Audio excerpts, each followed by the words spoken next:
दोस्ती साहब, मैं आपका सामान उठा लूं क्या?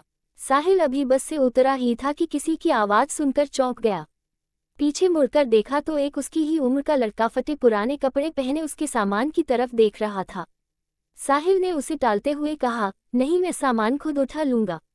ये सुनकर वह लड़का थोड़ा सा निराश हो गया और बोला, साहब कुछ भी दे दीजिएगा, बहुत मजबूर हूँ, कुछ खाने का इंतजाम हो जाएगा। साहिल झुंझला कर उसकी ओर देख रहा था। उस लड़के की आंखों में उसे आंसू नजर आ रहे थे। फिर उसने गौर से उसे देखा तो समझ में आया ये तो उसके बचपन का दोस्त राहुल है। इस हाल में साहिल ने उसे कहा, पहले मेरे साथ चलो। वह उसे पास के एक ढाबे पर ले गया। क्या खाओगे? साहिल के पूछने पर लड़के ने कहा, नहीं साहब, अगर आप सामान उठवाओगे तो ही मैं कुछ लूंगा। साहिल हंसते हुए बोला, हाँ मैं जानता हूँ तुम बहुत खुददार हो, किसी की मदद नहीं लोगे। सामान बाद में उठा लेना, पहले कुछ खा लो।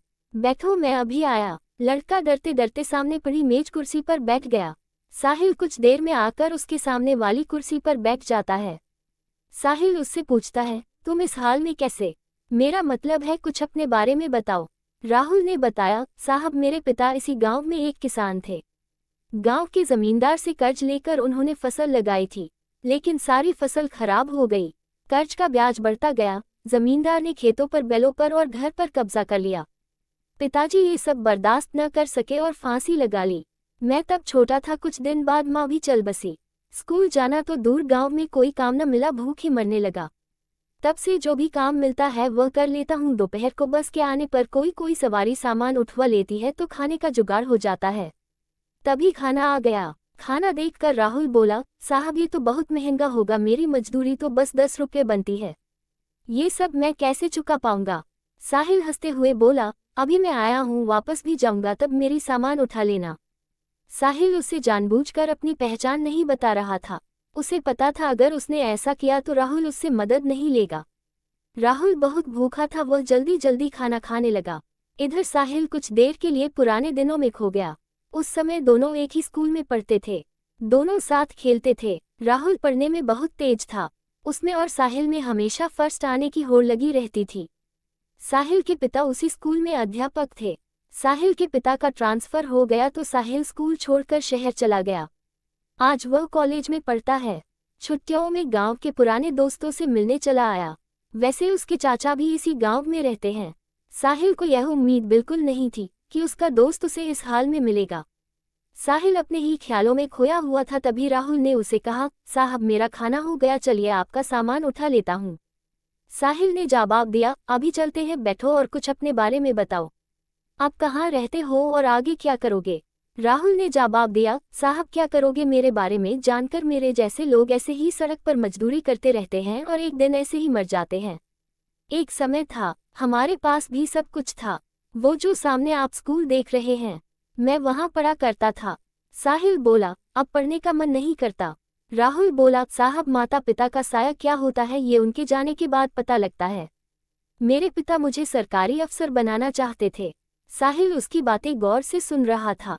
राहुल को एक पल के लिए भी यह एहसास नहीं हुआ कि यह तो उसका बिछुड़ा हुआ दोस्त है, क्योंकि साहिल के नयन नक्श से लेकर उसका पहनावा सब बदल चुका था। राहुल ने पूछा, साहब आप यहाँ किसके घर आए हैं? साहिल ने अपनी पहचान छिपाते हुए कहा, नहीं बस ऐसे ही गांव घूमने आया था। यहाँ कोई होटल मिल जाएगा रुकने के लिए? हाँ साहब, बस स्टैंड के पीछे ही एक होटल है, आपके शहर जैसा तो नहीं पर ठीक ठाक है, मैं आपको वहीं ले चलता हूँ। राहुल बोला। साहिल ने हाँ में सर हिलाया। राहुल सामान लेकर आगे आगे और साहिल उसके पीछे पीछे चलने लगा। कुछ ही देर में वे होटल में पहुंच गए। साहिल ने एक कमरा लिया। राहुल उससे कहने लगा, साहब मैं चलता हूं, जब आपको जाना हो बता देना, मैं आपका सामान लेने आ जाऊंगा। साहिल बोला, अरे रुको, ये कमरा मैंने 2 लोगों के लिए लिया है, तुम मेरे साथ रहोगे? राहुल बोला, नहीं साहब, कहाँ मैं और कहाँ आप, वैसे भी मैं तो कहीं भी सो जाता हूँ। मेरा बिस्तर एक पेड़ के ऊपर रखा होता है, वही पेड़ के नीचे चबूतरे पर सो जाता हूँ, मुझे जाने दो साहब। साहिल बोला, मुझे तुमसे बहुत सी बातें करनी है, जब तक मैं यहाँ हूँ तुम मेरे साथ रहोगे। मैं यहाँ किसी को जानता नहीं हूँ, तुम मुझे पूरा गांव घुमाओगे। राहुल कुछ नहीं बोला। कमरे में सामान रखने के बाद साहिल राहुल को लेकर एक कपड़े की दुकान पर पहुंचा। उसे नए कपड़े दिलवाए, नए जूते दिलवाए, फिर उसे लेकर होटल पर आया। उसने राहुल की जरूरत का हर सामान खरीदा और उससे कहा, तुम नहाकर ये कपड़े पहनो, मैं अभी आता हूँ। राहुल को कुछ समझ नहीं आ रहा था। उसने नहा धोकर नए कपड़े पहने अपने आप को शीशे में देख ही रहा था, तभी साहिल आ गया। राहुल अपने कपड़ों को देखकर रो रहा था। साहिल बोला, क्या हुआ, कपड़े अच्छे नहीं हैं? राहुल बोला, नहीं साहब, माँ की याद आ गई, वो अपने हाथ से सिलकर कपड़े पहनाया करती थी। कल मैं आपको अपना घर दिखाऊंगा जो जमींदार ने हथिया लिया। साहिल उससे बैठकर बातें करने लगा, कितना कर्जा था तुम्हारा?